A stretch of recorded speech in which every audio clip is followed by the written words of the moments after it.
नमस्कार मित्रों, मैं वीके सर आप लोगों का विद्या कंप्यूटर क्लासेस में स्वागत करते हैं।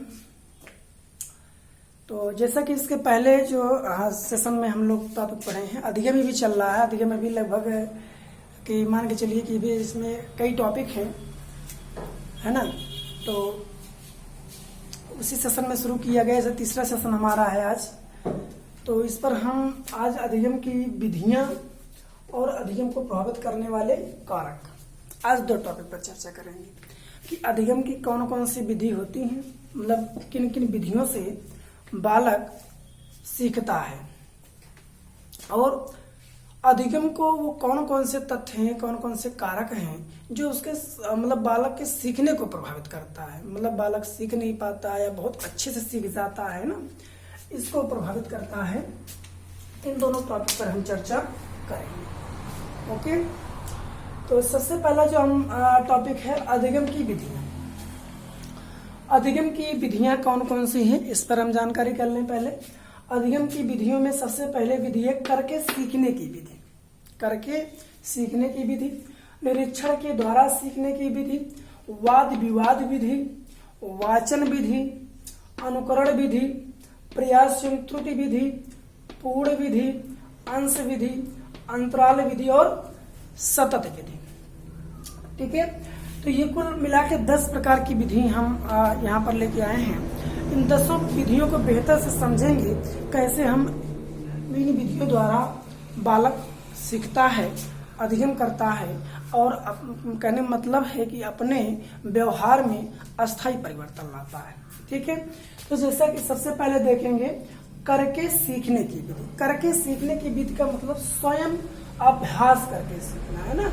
जैसे कि आप लोग जानते होंगे संज्ञानात्मक विकास का सिद्धांत बहुत ही फेमस है और बहुत इंपॉर्टेंट है। इस 2018 के यूपी टेट के पेपर में देखेंगे कम से कम 3-4 क्वेश्चन ऐसे पर पूछे गए थे। 19 में भी लगभग 1-2 आए हैं। ठीक है, ऐसे संज्ञानात्मक विकास पर, तो अभी मैं जब बालक का विकास पढ़ाएंगे तो बालक के शारीरिक विकास, मानसिक विकास, है ना, संज्ञानात्मक विकास, नैतिक विकास, सामाजिक विकास, ये हम सभी विकास पर चर्चा करेंगे, क्योंकि सभी विकास को अलग अलग मनोविज्ञान के द्वारा दिया गया। तो इसमें संज्ञानात्मक विकास जीन पियाजे, नाम सुना होगा आपने, महोदय ने दिया है। तो उन्होंने करके सीखे, मतलब कहा है कि बालक जो है स्वयं ज्ञान अर्जित करके सीखे, मतलब ज्ञान का निर्माण स्वयं करे, ऐसे तथ्य उन्होंने दिया है। तो उसको मैं विकास पढ़ाऊंगा तो बेहतर से पढ़ाऊंगा, अभी इतना जानिए। तो वहां बालक क्या करता है, कुछ स्वयं तथ्यों को कलेक्ट करके अपने आप से कुछ करता है, प्रयास करता है, मतलब अपने आप से उसकी किसी पाठ्य विशेष पर अभ्यास करता है, बार बार पढ़ता है। तो अभ्यास के द्वारा, जो स्वयं अभ्यास के द्वारा, किसी के ना कराया गया हो, स्वयं के द्वारा करके सीखना। तो जहां पर भी आप ये भी जान लीजिए साइकोलॉजी में कि अगर कोई भी क्वेश्चन, मल्टीपल चॉइस क्वेश्चन आता है, विकल्प में 4 बने हैं, लेकिन जहां पर भी बालक स्वयं करके सीखने की बात आएगी तो वहां पर जान लीजिए उसको सीखना ज्यादा प्रभावित करेगा। ठीक है, तो स्वयं अभ्यास करके जब बालक सीखता है तो किसी विधि के अंतर्गत आती है, करके सीखने की विधि के अंतर्गत आता है। क्लियर हुआ? तो करके सीखने की विधि के अंतर्गत स्वयं अभ्यास करके बालक, स्वयं अभ्यास करके किसी पाठ को बालक क्या करता है, सीखता है। अगला दूसरा है निरीक्षण के द्वारा सीखना। निरीक्षण के द्वारा सीखने का मतलब है कि इसके अंतर्गत व्यक्ति स्वयं निरीक्षण करके नवीन बातों को, नवीन ज्ञान को, नवीन तथ्यों को सीखता है। मतलब निरीक्षण स्वयं करता है, स्वयं करता है, अपने आप से करता है, दूसरों का भी निरीक्षण कर सकता है, अपना भी निरीक्षण कर रहा है। तो इसके द्वारा जब बालक के व्यवहार में अस्थायी परिवर्तन आता है तो इसे क्या कहा जाएगा, अधिगम कहा जाएगा। ठीक है, तो निरीक्षण के द्वारा सीखना। क्लियर हुआ? वाद विवाद विधि।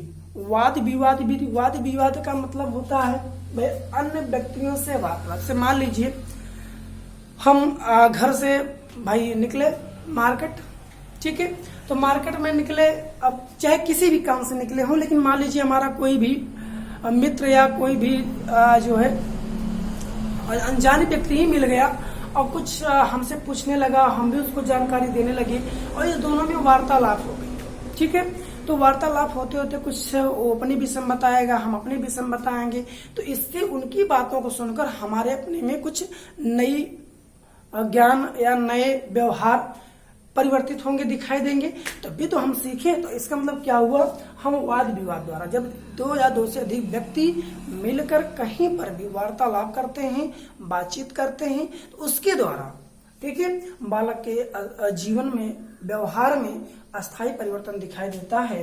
तो वहां पर कौन सी विधि मानी जाती है, वाद विधि। से आप लोग भी कॉलेज में हैं या घर पर हैं, खेल के मैदान में हैं, कहीं पर भी हैं, आपस में बातचीत करते रहते हैं, किसी से कुछ अच्छी बातें निकलती हैं, किसी से कुछ बुरी बातें निकलती हैं, किसी की सोच अच्छी है, किसी की सोच गड़बड़ है। तो इससे आप अपनी सोच को, अपने व्यवहार को कैसे रखना चाहते हैं, ये आपको नई सीख मिलती है। ठीक है, तो वो कहलाती है वाद विवाद विधि कहलाता है। अगला है वाचन विधि। वाचन विधि का मतलब होता है भाई, इसके अंतर्गत क्या होता है, वाचन विधि है ना। वाचन विधि में पाठ का बार बार सस्वर वाचन किया जाता है। मतलब किसी भी टॉपिक का, किसी भी पाठ का, किसी भी विषय का जब हम बार बार सस्वर वाचन से, टेबल देखिए छोटे बच्चों को, इस विधि का जो है जो प्रयोग होता है, जैसे बच्चों को टेबल याद कराना है, ठीक है, तो बच्चों को टेबल याद कराना है तो उसको क्या किया जाता है, बार बार सस्वर वाचन कराया जाता है। ठीक है, कोई भी बालक खड़े होके मतलब पढ़ता है तो उसको बालक दोहराते हैं, वाचन करते हैं, है ना। तो पाठ को बार बार पढ़कर सस्वर वाचन द्वारा जब बालक के अपने जीवन में, व्यवहार में अस्थायी परिवर्तन दिखाई देता है, तो वो उसके लिए कौन सी विधि मानी जाती है, अधिगम की वाचन विधि मानी जाती है। क्लियर। अगला है अनुकरण विधि। अनुकरण का मतलब होता है दूसरे के व्यवहारों का अनुकरण करते हुए, मतलब दूसरे के व्यवहारों का अनुकरण करके। मतलब जब बालक किसी सामने वाले व्यक्ति को या मित्र को अपने देखता है तो उसका व्यवहार देखता है, भाई ये हमेशा पढ़ रहा है, या ये इस काम करने में बहुत माहिर है, बहुत अच्छे से काम कर रहा है, हमको उसकी तरह करना चाहिए। तो इस तरह से देखते हुए इसे कोई अपने अंदर अपने व्यवहार में परिवर्तन लाता है, तो वहां पर कौन सी विधि फॉलो होती है, अनुकरण विधि। तो अनुकरण विधि के अंतर्गत बालक दूसरे के व्यवहारों का अनुकरण करके सीखता है, नवीन ज्ञान को सीखता है, नवीन तथ्यों को सीखता है, नई परिस्थितियों में अपने व्यवहार को परिवर्तित करता है। तो इस तरह से उसके अंदर अधिगम होगा, तो कौन सी विधि मानी जाएगी, अनुकरण विधि मानी जाएगी। Okay guys, clear. आगे देखेंगे, छठवीं विधि है प्रयास एवं त्रुटि विधि। प्रयास एवं त्रुटि विधि के अंतर्गत प्रयास एवं त्रुटि का सिद्धांत आप लोग कमेंट करके बताएंगे किसने दिया है, बहुत फेमस व्यक्ति हैं, तो ये आपके लिए क्वेश्चन है, प्रयास एवं त्रुटि का सिद्धांत किसने दिया है। ठीक है, इसको जरूर नाम आप लोग कमेंट करके बताइएगा। चलिए, तो प्रयास एवं त्रुटि विधि का मतलब क्या होता है भाई, जब बालक किसी कार्य को करता है तो उसमें फेल हो जाता है, भाई त्रुटि हो जाती है, कार्य इसमें सफल नहीं होता, लेकिन फिर भी प्रयास करता है, तो लगातार बार बार प्रयास करता है, और बार बार प्रयास करने से उसको कभी न कभी सफलता मिल ही जाती है, तो उसको क्या कहा जाएगा, प्रयास एवं त्रुटि विधि।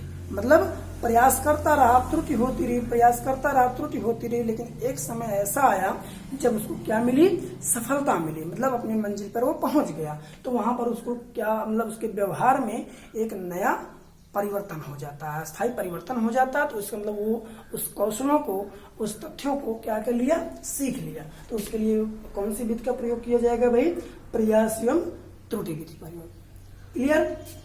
चलिए, अगला सातवां पूर्ण विधि।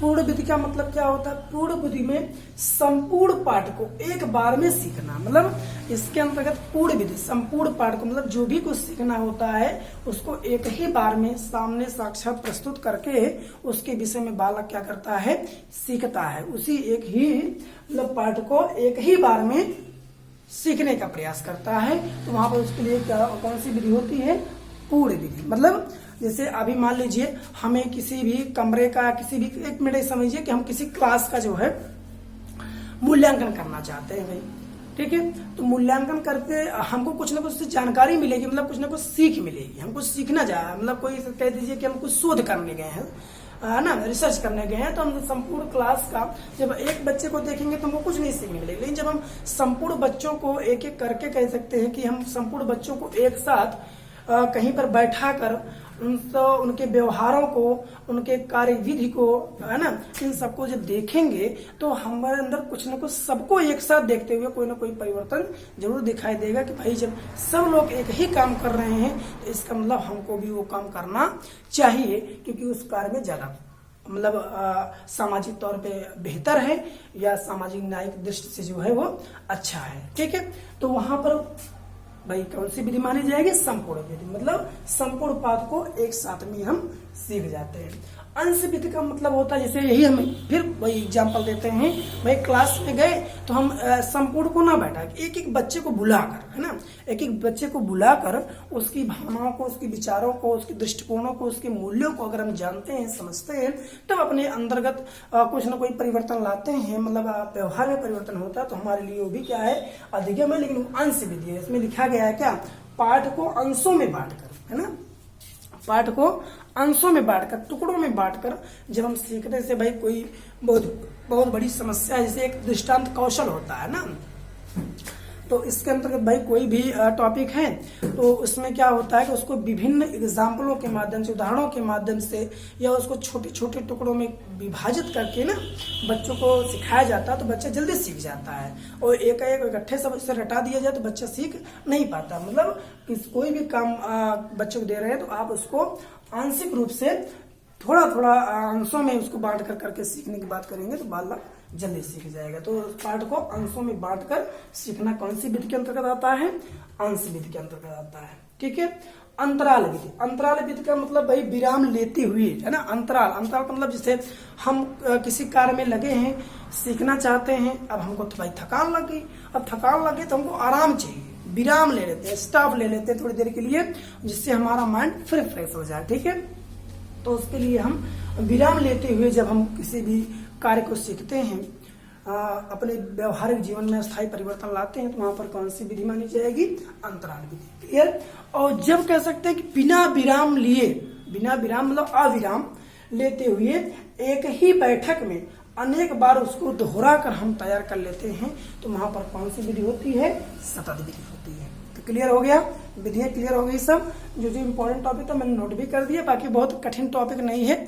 आप चाहेंगे एक बार भी अगर वीडियो देख लेंगे तो सारे टॉपिक आपको क्लियर हो जाएंगे कि कौन सी विधि में किसके आधार पर किसके द्वारा सीखा जाता है। ठीक है, अब दूसरा जो हमारा टॉपिक है वो है अधिगम को प्रभावित करने वाले कारक। अब ये जानते हैं कि अधिगम को प्रभावित करने वाले कौन कौन से कारक हैं। ठीक है, तो अधिगम को प्रभावित करने वाले कौन कौन से कारक हैं? सबसे पहला है पूर्व अधिगम। भाई अगर हम किसी भी कह सकते हैं किसी भी कार्य को सीखना है, जैसे हमें साइकिल चलाना है, तो साइकिल चलाने के लिए अगर हमें पूर्व से कोई ज्ञान होगा, पूर्व के ज्ञान का मतलब होता है पूर्व अर्जित ज्ञान, है ना, कि पूर्व में उसके प्रति कोई ज्ञान अर्जित हुआ है, तो अगर वो हमारे पास होगा तो हमें उस साइकिल को चलाने में आसानी होगी, सीख जाने में आसानी होगी। लेकिन हमको कुछ भी पहले से ज्ञान नहीं है तो थोड़ा सा हमें कठिनाई का भी सामना करना पड़ेगा। जैसे आप किसी भी टॉपिक को, जैसे अभी आप लोग बीटीसी कर रहे हैं, मतलब टेट की तैयारी करना चाहते हैं, तो टेट की तैयारी अगर आप जो है बीटीसी बिना किए अगर आप करते हैं तो आपको ज्यादा कठिन होगा।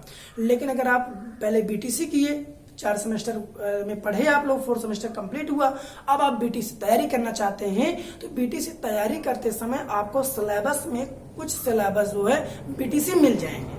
ठीक है, ज्यादा। तो जब आप पढ़ेंगे जाकर टेट की तैयारी करेंगे तो आपको कुछ टॉपिक वहां मिल गया तो आपको याद आ जाएगा कि भाई इसको मैंने पहले पढ़ा है, मतलब हमारा पूर्व अधिगम है, पूर्व पहले से मैंने कुछ सीखा है, उसी को अब हमको नए तरीके से लाके जोड़ देना है, तो हम अपने सीखने में क्या होगी? वृद्धि हो जाएगी। ठीक है, तो हम जल्दी सीख जाएंगे। अगर पूर्व अधिगम नहीं होगा, अब हम कभी बीटीसी किए नहीं लेकिन हम टेट की तैयारी करना चाहते हैं, तो हमारे लिए सब नए सिरे से काम होगा और नए तरीके से हम सीखेंगे, तो हमारे सीखने में थोड़ा देरी भी हो सकती है और सीखना प्रभावी नहीं भी हो सकता है। ठीक है, चलिए अगला पॉइंट है विषय वस्तु। विषय वस्तु, भाई कोई भी बालक किसी विषय को सीखना चाहता है तो उस विषय वस्तु के ऊपर डिपेंड होता है विषय वस्तु कैसा है। तो विषय वस्तु अगर सरल है और सार्थक है, सरल है और सार्थक। सरल मतलब आसान होना चाहिए और सार्थक मतलब उसका कोई अर्थ हो, ठीक है, उसका उसके जीवन में प्रयोग हो, जीवन में मूल्य हो, तो बालक सीखने के लिए मतलब मोटिवेट होता है। अगर उसको जीवन में कोई कार्य, जैसे अभी आप लोग बीटीसी कर रहे हैं, तो बीटीसी करने का भविष्य में आपको सहायक अध्यापक बनना है ना, तभी तो आप कर रहे हैं। अगर उसका कोई अर्थ ना हो तो क्या बीटीसी करने जाएंगे? भाई किसी भी कोर्स करने के लिए या किसी कार्य को सीखने के लिए भी आप कोई भी काम करने चाहते हैं, भाई सबका अपना सार्थक अर्थ होना चाहिए और वो कार्य सरल होना चाहिए, जिससे वो जल्द ही जल्द बालक सीख जाएगा। अगर ये कठिन और निरर्थक होगा तो बालक का मन नहीं लगेगा, तो कभी वो सीख नहीं सकता है, सीखने में भी कठिनाई हो सकती है। तो विषय वस्तु क्लियर हो गया होगा। अगला है शारीरिक स्वास्थ्य एवं परिपक्वता। शारीरिक स्वास्थ्य एवं परिपक्वता। शारीरिक स्वास्थ्य का मतलब भाई जैसे अब किसी के कोई बालक है, पैर है ही नहीं, अब वो सोचे साइकिल चलाना, तो क्या साइकिल चला सकता है? नहीं, तो उसको विकलांगता की साइकिल लेनी पड़ेगी ना। तो वही बता रहे हैं, शारीरिक किसी भी कार्य को सीखने से पहले शारीरिक रूप से मेंटेन होना चाहिए, मतलब किसी प्रकार की अस्वस्थता ना हो, मतलब कह सकते हैं किसी प्रकार की समस्या ना हो, तभी आप सीख पाएंगे, ठीक है। इसलिए हम हमेशा समझाते हैं कि कोई भी किसी भी घर पे कोई बालक है तो गार्जियन को हम यही सलाह देंगे, पहले बालक की छवि देखिए, बालक का स्वभाव देखिए, बालक की योग्यता देखिए, बालक कोई कार्य कर सकता है कि नहीं कर सकता, तभी उसको काम पकड़ाइए। नहीं तो अब हम देखते हैं आजकल ऐसे एडमिशन होते हैं, बालक बीटेक करना ही नहीं चाहता है, लेकिन बस घर की सोच है कि बेटा इंजीनियर बनेगा, डॉक्टर बनेगा, जाके एडमिशन करवा देते हैं, बच्चा फेल हो गया, सारा पैसा क्या मतलब। हम कहें बालक अगर रिक्शा चलाने में रुचि है, वो वही चलाना चाहता है, तो आप उसकी रुचि के अनुसार ही काम दीजिए। आप अपने से बहुत प्रेशर करके कभी बालक को सिखा नहीं सकते हैं, पहले उसकी रुचि देखिए, ठीक है। तो वही बताया कि पहले शारीरिक रूप से, मानसिक रूप से उसको देखिए वो कार्य करने के लिए तैयार है कि नहीं है। आप जबरदस्ती कोई विषय मत दिलवाइए, ठीक है। विषय के प्रति उसकी रुचि है कि नहीं, वो उसको पढ़ना चाहता है कि नहीं चाहता, उसको रिजल्ट देखिए, पूर्व उसका मूल्यांकन करिए, तब उसको एडमिशन करवाइए किसी भी क्लास में, ठीक है। तो अगर उस कार्य के उससे मतलब मेंटली शारीरिक स्वस्थ है तो वो कार्य करने के लिए तैयार हो जाएगा और अधिगम भी होगा उसको जल्दी ही जल्द। और अगला क्या है? परिपक्वता। आगे क्या है? परिपक्वता। परिपक्वता मतलब भाई बालक अभी 3 साल का है, आप कहो कि साइकिल चलवाएं उससे, क्या साइकिल चला सकता है? कभी नहीं। तो परिपक्व होना जरूरी, मेच्योरिटी होनी चाहिए, ठीक है। तो परिपक्वता भी अधिगम को प्रभावित करता है, ठीक है। अगला पॉइंट है अधिगम की इच्छा। वही मैंने भी जल्दी बताया, इसके पहले उसी में थोड़ा बहुत समझाया कि अधिगम की इच्छा मतलब आप जो चीज को सिखाना चाहते हैं उसकी इच्छा, बालक की इच्छा होनी चाहिए। जैसे हम इंटर, घर का कोई भी गार्जियन है, बालक इंटर पास हुआ, अब गार्जियन कह रहा बेटा तुम बीएससी कर डालो, अब बालक मैथ में फेल है, अब बताओ बीएससी करने के लिए तैयार होगा? कभी नहीं भाई, क्योंकि उसकी इच्छा नहीं है। और उसकी इच्छा क्योंकि वो देख रहा है भाई हमारी कमजोर विषय हैं, तो हम उसको जब पास नहीं कर पाएंगे हम क्यों करें जो है बीएससी, तो हम बीए क्यों ना कर ले। तो उसकी इच्छा अगर बीए में है तो उसकी इच्छा बीए में अगर है तो उसको बीए ही कराइए। मतलब बालक की इच्छा और रुचि को जानना बहुत जरूरी होता है। बिना रुचि और इच्छा जाने आप अगर उसको सिखाएंगे तो बालक प्रभावशाली रूप से सीख नहीं सकता है, ठीक है। उसके सीखने में कहीं न कहीं कमी जरूर होगी। अभी प्रेरणा, मोटिवेशन। मोटिवेशन बहुत जरूरी है। मोटिवेशन एक बड़ा टॉपिक है सीखने में। अभिप्रेरणा है ना, मैं पढ़ाऊंगा, अच्छा से पढ़ाऊंगा, बढ़िया टॉपिक है। लेकिन अभिप्रेरणा क्या होती है भाई? अभिप्रेरणा का मतलब होता है मानसिक रूप से जो है बालक किसी भी कार्य को करने के प्रति या कार्य को जारी रखने के प्रति अगर प्रेरित होता है तो इसके लिए क्या कहलाता है? अभिप्रेरणा कहलाता है। तो अभिप्रेरणा आंतरिक भी होती है, बाह्य भी होती है, लेकिन जो आंतरिक अभिप्रेरणा होती है वो बालक में अस्थायी हो जाती है। तो बालक जो है बहुत मेहनत से किसी कार्य के प्रति सीखने में लग जाता है और उसमें सफल भी हो जाता है, ठीक है। लेकिन बाह्य जो प्रेरणा होती है वो बहुत दिनों तक बालक में नहीं होती है, कुछ ही समय के लिए होती है बस।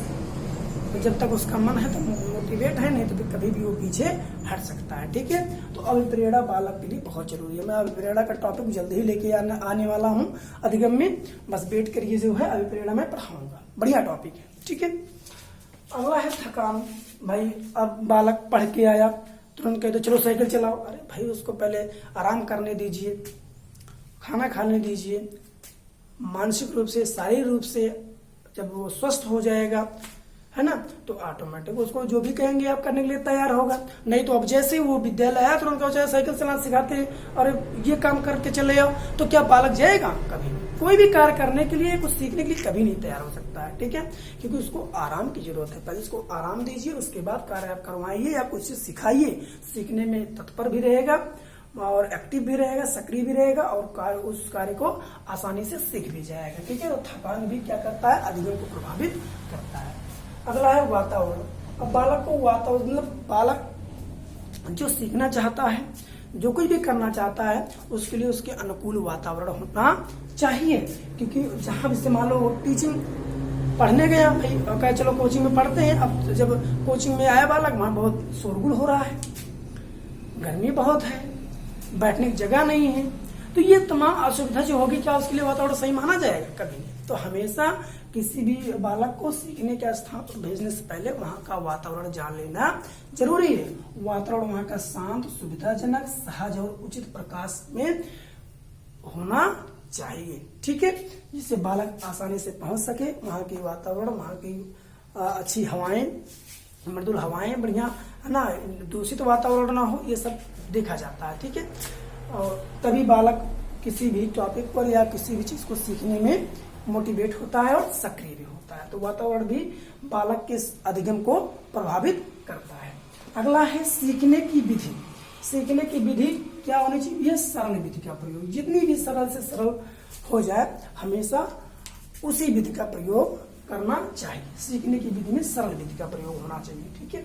और मानसिक स्वास्थ्य। मानसिक स्वास्थ्य का मतलब जैसे किसी प्रकार का मानसिक पर तनाव है, घर वाले बहुत डांट दिए हैं, बोल दिए हैं, हमेशा जब कोई काम करते हैं डांट बोल के करते हैं, तो बालक हमेशा तनावी हो जाता है, तो वो सीखने में उसका मन नहीं लगता है। तो मानसिक अगर स्वास्थ्य ठीक नहीं है, तो बालक जो है या किसी बीमारी से ग्रसित है, तो बालक कभी सीख नहीं सकता है, ठीक है।